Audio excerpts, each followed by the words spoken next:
Halo semuanya, selamat datang kembali di channel kita. Hari ini, kita akan memulai sebuah perjalanan apik.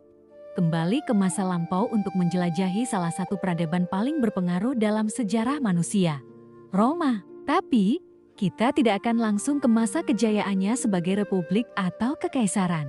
Kita akan mulai dari akarnya, dari awal mula yang penuh dengan legenda dan mitos, yaitu era kerajaan Romawi atau Regnum Romanum.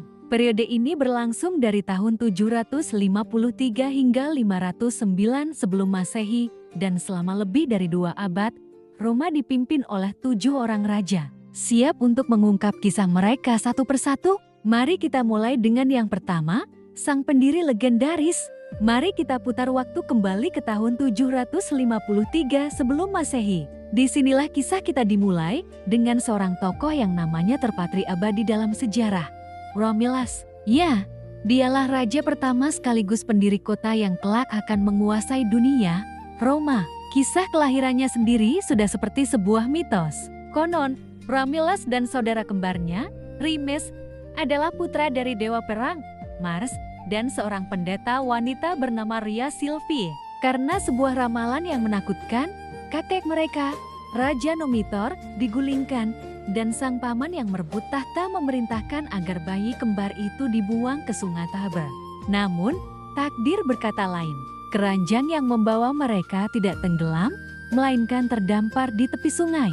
Di sanalah mereka ditemukan dan diselamatkan oleh seekor serigala betina, lupa, yang menyusui dan merawat mereka layaknya anak sendiri.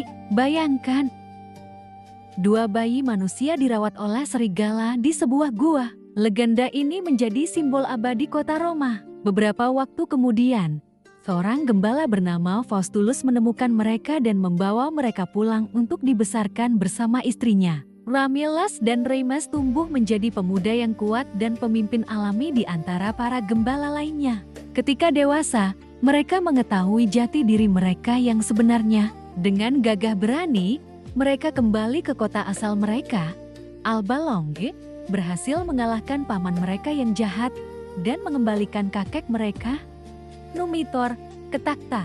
Sebagai imbalannya, mereka diizinkan untuk mendirikan kota mereka sendiri di tempat mereka dulu ditemukan, di tepi sungai Tiber. Disinilah, tepat di atas 7 bukit yang terkenal itu, Hikal bakal Roma akan lahir. Namun, sebuah perselisihan tragis muncul di antara 2 saudara ini. Mereka tidak sepakat mengenai bukit mana yang akan menjadi pusat kota. Romulus memilih bukit Palatine, sementara Remus memilih bukit Aventin. Untuk menyelesaikan perselisihan, mereka memutuskan untuk mencari pertanda dari para dewa melalui pengamatan burung, sebuah praktik yang disebut augury. Remus mengaku melihat 6 burung nasar terlebih dahulu, tetapi tak lama kemudian, Romulus mengklaim melihat 12 burung nasar. Masing-masing merasa pertanda merekalah yang lebih unggul. Ketegangan memuncak saat Romulus mulai membangun tembok di sekitar bukit Palatine. Remus yang marah mengejaknya dengan melompati tembok yang baru setengah jadi itu. Tindakan itu dianggap sebagai penghinaan besar dan pertanda buruk. Dalam kemarahan yang memuncak, Romulus menyerang dan membunuh saudaranya sendiri. Dengan darah saudaranya di tangannya, Romulus berdiri sebagai satu-satunya pendiri. Dia menamai kota yang baru itu dengan namanya sendiri, Roma. Peristiwa tragis ini, meskipun brutal, menjadi fondasi Roma. Ini menunjukkan sejak awal bahwa bagi Roma, kepentingan dan keamanan negara adalah di atas segalanya, bahkan di atas ikatan keluarga sekalipun. Setelah mendirikan Roma, Romulus menghadapi masalah besar. Kotanya kekurangan penduduk, terutama wanita. Untuk mengatasinya, dia membuka Roma sebagai suaka bagi para pelarian, budak yang melarikan diri, dan orang-orang buangan dari daerah sekitar. Populasi pria meningkat pesat, tetapi masalah kekurangan wanita tetap ada. Romulus kemudian mencoba bernegosiasi dengan suku-suku tetangga, terutama suku Sabin, untuk mengatur pernikahan. Namun, tawarannya ditolak mentah-mentah. Mereka memandang rendah para pendatang baru di Roma. Merasa tidak punya pilihan lain, Romulus merancang sebuah rencana yang licik dan terkenal dalam sejarah sebagai penculikan wanita Sabin. Dia mengundang suku Sabin dan suku-suku tetangga lainnya ke Roma untuk sebuah festival besar untuk menghormati dewa Neptunus. Ketika para tamu, termasuk para wanita dan anak-anak mereka, sedang asyik menikmati festival, pada isyarat yang telah ditentukan, para pria Romawi berhamburan keluar dan menculik para wanita muda Sabine yang belum menikah. Para pria Sabine yang terkejut dan tidak bersenjata terpaksa melarikan diri, meninggalkan putri-putri mereka. Peristiwa ini, tentu saja, memicu perang antara Roma dan suku Sabine yang murka. Perang berkecamuk dengan suku Sabine yang dipimpin oleh raja mereka. Titus Statius berusaha keras untuk merebut kembali para wanita mereka. Puncak dari perang ini adalah pertempuran di jantung kota Roma itu sendiri. Namun, di tengah pertempuran yang sengit, terjadilah sesuatu yang luar biasa. Para wanita Sabine yang telah diculik, yang kini telah menjadi istri dan ibu bagi anak-anak Romawi, berlari ke tengah-tengah medan perang. Mereka memohon kepada ayah dan saudara laki-laki mereka di satu sisi, dan kepada suami mereka di sisi lain, untuk menghentikan pertumpahan darah. Mereka tidak ingin menjadi janda atau yatim piatu dalam satu hari yang sama. Tindakan heroik para wanita ini berhasil. Pertempuran berhenti, dan kedua belah pihak tergerak oleh permohonan mereka. Alih-alih melanjutkan perang, Romulus dan Titus Statius setuju untuk berdamai dan memerintah bersama. Bangsa Romawi dan Sabine bersatu menjadi satu bangsa. Ini adalah momen krusial yang menunjukkan kemampuan Roma untuk berasimilasi dan tumbuh dengan menggabungkan bangsa lain ke dalam struktur mereka, sebuah kunci keberhasilan mereka di masa depan. Romulus memerintah sebagai raja tunggal sekali lagi setelah kematian Titus Statius beberapa tahun kemudian.